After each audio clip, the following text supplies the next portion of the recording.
সম্মানিত দর্শক শ্রোতা, এক ভাই প্রশ্ন করেছেন, হযরত আমার কাছে একটি ছাগল আছে যেটা আমি গত কোরবানিতে কোরবানি করার জন্য কিনেছিলাম।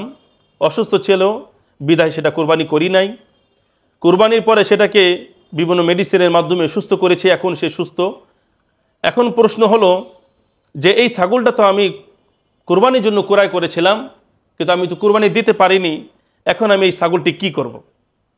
এটার উত্তর হলো, যদি কোনো ব্যক্তি কোরবানি করার জন্য পশু ক্রয় করে এবং সেটাকে নির্দিষ্ট দিনে, যদি নির্দিষ্ট দিন অর্থাৎ কোরবানির দিন হলো 3 দিন, এই কোরবানির নির্দিষ্ট 3 দিনে কেউ যদি তার নির্দিষ্ট পশু যেটা কোরবানির জন্য ক্রয় করেছিল সেটা যদি সে কোরবানি না করে, জবাই না করে, তাহলে পরবর্তীতে অর্থাৎ ওই 3 দিন নির্দিষ্ট সময় পার হওয়ার পরে সেই ছাগলটা সম্পূর্ণভাবে আল্লাহর রাস্তায় দান করে দিতে হবে। সেই ছাগলটা বিক্রি করা যাবে না, বিক্রি করলে সমস্ত টাকা আল্লাহর রাস্তায় দান করে দিতে হবে।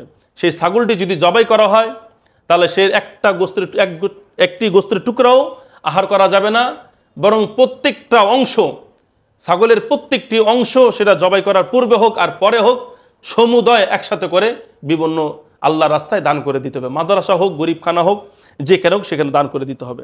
এখন আপনি এটা জবাই করে পরে মিলেমিশে খাবেন, সেটা হবে না, বরং এটা সম্পূর্ণ গরিবের হক। এখন এটা আপনার আওতার মধ্যে নেই, এটা গরিবের আন্ডারে চলে গেছে, এই জন্য আমরা সেই ছাগলটি দান করে দেব।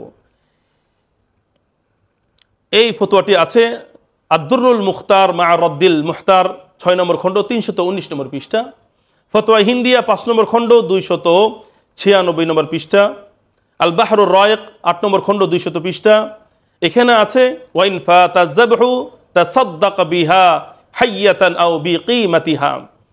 ফুকাহায়ে কেরাম বলেছেন, যদি কোনো পশু কুরবানি করার জন্য ক্রয় করা হয় আর সেটা যদি নির্দিষ্ট দিনে জবাই না করে সময় পার হয়ে যায়, তাহলে পার হওয়ার পরে সেই সমুদায় ছাগলটি অথবা তার মূল্য আল্লাহর রাস্তায় দান করে দিতে হবে। আল্লাহ তাআলা আমাদের সকলকে তৌফিক দান করুক। ওয়া মা তাওফিক ইল্লা বিল্লাহ।